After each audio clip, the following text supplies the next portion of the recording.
Salut la compagnie, c'est Jules Melon et aujourd'hui dans Impro Ciné Critique, je vais vous parler d'une nouveauté cinéma que je suis allé voir sur Paris. Car oui, en ce moment, c'est plus pratique pour moi d'aller enchaîner 2 séances sur la capitale. Et je vais commencer par évoquer le métrage que j'attendais le plus des deux, Un talent en or massif, ou en version originale, The Unbearable Weight of Massive Talent, réalisé par un certain Tom Gormican, que je ne connaissais pas, mais surtout avec au casting dans le rôle principal, et c'est pour ça que j'ai eu envie de le voir, Nicolas Cage qui joue Nicolas Cage, incroyable nom. Alors c'est vrai qu'on le voit beaucoup ces dernières années dans des productions plus ou moins bonnes, même s'il y a eu quelques pépites comme Pig, Color Out of Space ou Mandy, mais là voilà, c'est Nick Cage, alias lui-même, avec à ses côtés Pedro Pascal, qu'on voit beaucoup aussi depuis quelques temps. Il y a également Nick Patrick Harris, que vous avez pu apprécier dans la série How I Met Your Mother et qu'on a vu dans Matrix Résurrection en fin d'année dernière. Tiffany Haddish est également présente, ainsi que Sharon Horgan qui joue l'épouse ou l'ex-épouse de Nicolas Cage dans une réalité alternative. Et il y a également Demi Moore dans un rôle secret que je ne vais pas révéler, il faut rester jusqu'au bout. Et l'histoire paraît simple, nous retrouvons donc notre acteur fétiche qui est en plein doute avec pas mal de dettes, mais qui croit encore en son métier. Il essaye d'avoir le rôle de sa vie, quelque chose d'extraordinaire pour relancer sa carrière, mais donner beaucoup à l'industrie cinématographique, comme il l'a fait pendant plus de 40 ans, sauf que ça va pas forcément marcher, enfin, on voit que c'est pas gagné, et il a des dettes à rembourser. Donc son agent lui propose 1 million de dollars s'il va sur l'île de Majorque, en Espagne, afin de divertir, rencontrer un de ses fans milliardaires qui fait de la cueillette d'olives, on sait pas trop, mais sur place, il se pourrait que ce monsieur, donc grand fan de Nicolas Cage, soit autre chose, puisque des agents du gouvernement vont utiliser notre héros afin d'en faire un vrai héros dans la vraie vie, même si c'est de la fiction. Oui, fiction, réalité, tout se croise dans ce métrage. Et donc, afin d'espionner ce Javi, donc ce milliardaire, parce qu'il pourrait être impliqué dans un enlèvement et dans du trafic d'armes. Ouh là là. Et du coup, Nicolas Cage va faire l'espion malgré lui et être pris dans pas mal de doutes, dilemmes que je ne vais pas forcément tous évoquer, mais quand même, il y en a certains sur plusieurs thématiques qui sont intéressants à mettre en avant ici en vidéo, même sans spoiler.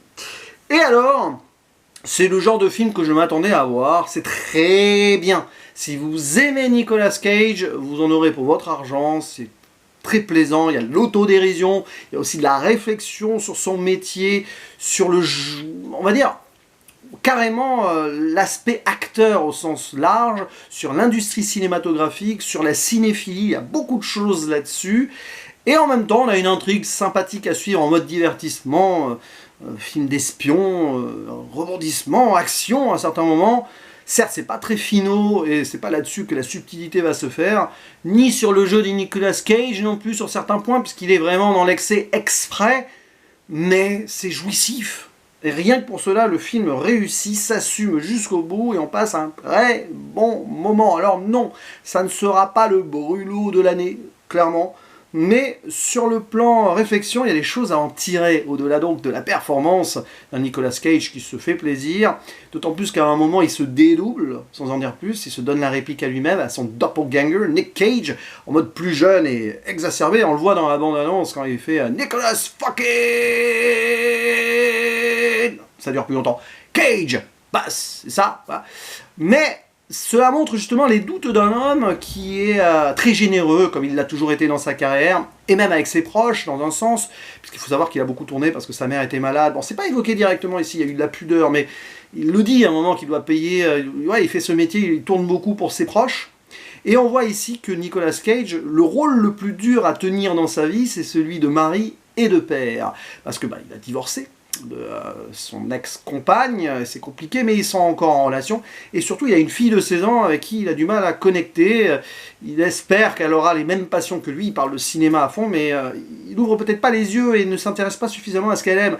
C'est intéressant de voir un Nicolas Cage là qui peut-être se met lui-même en réflexion par rapport à son rôle d'homme, et évidemment en tant qu'acteur, il y a plein de trucs qui sont drôles, genre le talent d'acting de tragédien chamanique, enfin il y a des délires comme ça, un peu spirituel, il y a toute une scène avec de la drogue, alors attention, hein, évidemment, hein, mais pour la créativité, ça peut rappeler pas mal de choses, et évidemment énormément de références sur sa carrière, mais on n'a pas besoin d'avoir vu spécialement d'autres Nicolas Cage avant, enfin, vous en avez peut-être quand même vu, hein, mais vous pouvez découvrir complètement cet acteur avec ce film, pas de souci. C'est juste que, voilà, dès le début du film, on a quand même un extrait des Ailes de l'Enfer, Con Air, qui est un film très sympa.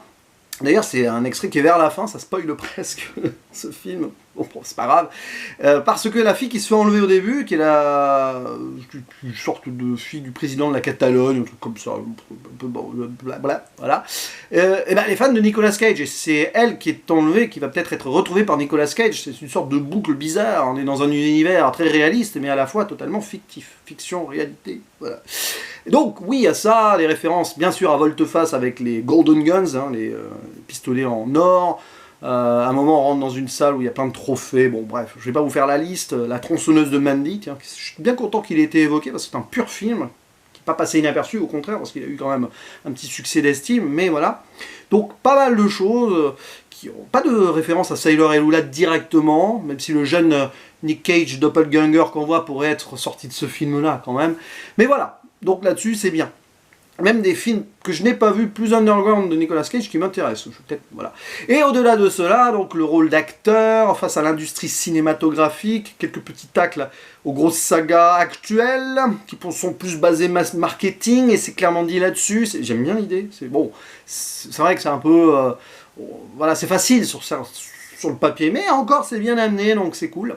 L'aspect donc travail d'auteur ou cinéma qui est bankable, d'où les dilemmes qu'il a avec lui-même et son double, et aussi sur la cinéphilie au sens large. Je ne vais pas expliquer les contextes divers et variés, mais ça va du cabinet de Dr Caligari, qu'il va falloir que je vois cette année d'ailleurs, je sens, à Paddington 2, que je n'ai pas vu, mais visiblement ce film a l'air touchant. Alors c'est marrant parce que voilà un film, je ressors de là, ça m'a donné envie de découvrir 2-3 œuvres, voilà, que ce soit de Nicolas Cage ou pas d'ailleurs.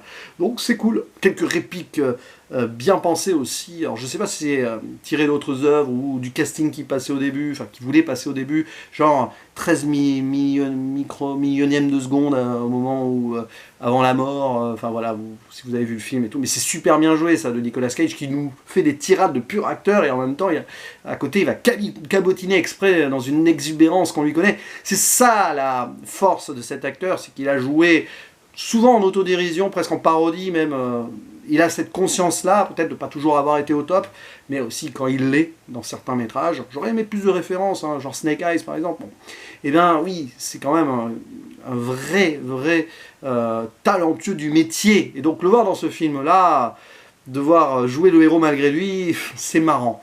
Et puis il y a aussi cette dualité qui se joue avec ce milliardaire, Javi, joué par Pedro Pascal, bien interprété d'ailleurs. Beaucoup de nuances dans son jeu, plus on évolue dans le film, où ils vont se rapprocher, mais en même temps il doit aller espionner, donc on ne sait pas, est-ce que c'est le méchant ou non, il y a un doute, et puis bah, après il y a l'acte final qui révèle pas mal de choses. C'est vrai que la finalité du film, toute la résolution, ainsi que la toute finalité, conclusion, tout est très prévisible. Mais c'est pas grave, on accepte, l'idée est bonne, et c'est totalement assumé dans le délire. Donc voilà. Donc je vous conseille ce film. Vous ne serez pas déçus si vous attendiez quelque chose de fort avec un Nicolas Cage qui joue du Nicolas Cage. C'est exactement cela. Mais il y a une tentative d'écriture intéressante derrière, qui est plus ou moins subtile, ça dépend, mais beaucoup de thématiques et de réflexions intéressantes. Après, sur la réal, ça ne paye pas de mine, c'est pas exceptionnel, mais ça fait le boulot sans plus. Voilà.